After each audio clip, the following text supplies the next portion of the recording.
Hello everyone, আজ আবার একটা নতুন ব্লগ নিয়ে তোমাদের সামনে এসে গেছি। আর আজকের ব্লগের শুরুটাই হচ্ছে আমরা যাচ্ছি মাম্মাকে নিয়ে এখন সুইমিংয়ে। যদিও বা সুইমিংয়ে গিয়ে ওখানে কোনো ভিডিও করা অ্যালাউ নেই, কিন্তু শুরুটা আমি এখান থেকেই করলাম আজ। তো এই যে মাম্মা এখানে রেডি হয়ে চলে গেল সুইমিংয়ে, আর সুইমিং থেকে বেরিয়ে আমি ওকে নিয়ে এসেছিলাম, তার কারণ বৌদি চলে গেছিলো বৌদির কাজে, সেই জন্য বাড়ি নিয়ে এসেছি। তারপর তোমাদের আগের ব্লগে বলেছিলাম যে আমি বার্থডেতে কী কী গিফট পেয়েছি সেটা এই ব্লগে শেয়ার করব, তো সেইভাবেই চলে এসেছি যে বার্থডেতে আমি কি কি পেলাম। দেখো, প্রথমে একটা কুর্তি দেখাচ্ছি। এই কুর্তিটা আমাকে দিয়েছিল আমার দিদির শাশুড়ি মা। তারপরে এই যে কুর্তিটা আবার দেখাচ্ছি, এটা কুর্তি না, সরি ভুল বললাম, এটা হচ্ছে একটা 3 পিসের সেট। ভীষণ সুন্দর কটনের একটা 3 পিসের সেট। এটা আমাকে দিদিভাই দিয়েছে, যেটা আমার ভীষণ পছন্দ হয়েছে, এমনকি আগের কুর্তিটাও আমার খুব পছন্দ হয়েছে।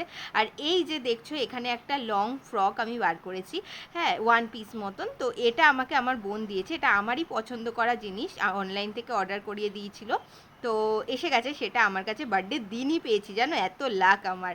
তো আর হচ্ছে এই যে দেখো একটা ব্ল্যাক কালারের শাড়ি পেয়েছি আমি আমার বার্থডেতে। এটা আমার বান্ধবী যে এসেছিলো আমার বার্থডেতে, আমার বোনটু সে দিয়েছে। আর শাড়িটা আমার এত পছন্দ হয়েছে, এত পছন্দ হয়েছে যে তোমাদেরকে কি বলবো। এরপর দেখো আমি পেয়েছি একটা এরকম ব্ল্যাক কালারের একটা সাইড ব্যাগ, যেই ব্যাগটাও আমার ভীষণ পছন্দ, বিকজ এটা আমার শাড়ির সাথে ম্যাচিং হয়ে গেছে। তো অবশ্যই শাড়ির সাথে একদিন নিয়ে বেরোবো। আর ব্ল্যাক ব্যাগটাও আমার খুব পছন্দ হয়েছে। আর এই কুর্তিটা তো জানো তোমরা, মা আমাকে দিয়েছে বার্থডে স্পেশাল, এটা এখনও পরা হয়নি। আর এই রেড কুর্তিটা এটাও মা আমাকে দিয়েছিল, তো এটা তো বার্থডেতে পরে আমি কেক কেটেছিলাম। তো মা কী কী দিয়েছে সেই দুটোও তোমাদেরকে দেখিয়ে দিলাম। আর আমি নিজেও নিজেকে এই কুর্তিটা গিফট করেছি, যেটা অলরেডি আমি পরে আছি। আর এই যে হাতের ব্রেসলেট, এটা কিন্তু আমাকে বৌদি গিফট করেছে, যে ব্রেসলেটটা আমার ভীষণ পছন্দের আর ভীষণ ভালো লেগেছে, যেটা আমি সারাদিন বার্থডেতে পরেইছিলাম। তো ফাইনালি সমস্ত গিফট তোমাদেরকে দেখিয়ে দিলাম। এই গিফটগুলোই আমি পেয়েছি আমার বার্থডেতে। আর এইবার একটু বেরোনোর আছে, তাই মাম্মাকে নিয়ে বেরিয়ে পড়লাম, কারণ পরের দিন ছিল নীলের পুজো। সেই কারণেই কিন্তু আমরা মায়ের জন্য কিছু বাজারঘাট করতে যাচ্ছিলাম, আমি আর মাম্মা দুজন মিলে।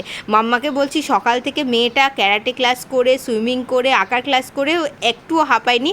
যেই না বলেছি যে আমি বাইরে যাচ্ছি, সে আমার সাথেও বেরিয়ে পড়েছে। যাই হোক, এইখান থেকে কিন্তু ফুল, মিষ্টি, ফল সমস্ত কিছু কিনে, আর মায়ের কিছু শাড়ি যেগুলো দেওয়া ছিল ড্রাই ওয়াশের জন্য, সেইগুলো নিয়ে তারপরে এখন আমরা ফিরবো বাড়িতে। বেচারি পা ব্যথা করছে, কিন্তু বলছে না কেন, না আরেকটু ঘুরবে, সেই কারণেই। যাই হোক, কিছুক্ষণ ওকে বসিয়ে দিয়ে তার রাস্তায় খানিকক্ষণ অপেক্ষা করে তারপরে আমি চলে আসলাম বাড়ির পথে। বাড়িতে এসে যে জিনিসগুলো নিয়ে এসেছি মাকে সমস্ত কিছু দেখিয়ে দিলাম। আর আজকের ব্লগটা চলো এখানেই এন্ড করছি। তোমাদের সাথে আমার বার্থডে গিফটগুলোও শেয়ার করলাম। আজকের ব্লগটা ভালো লেগে থাকলে লাইক করতে ভুলো না। টাটা।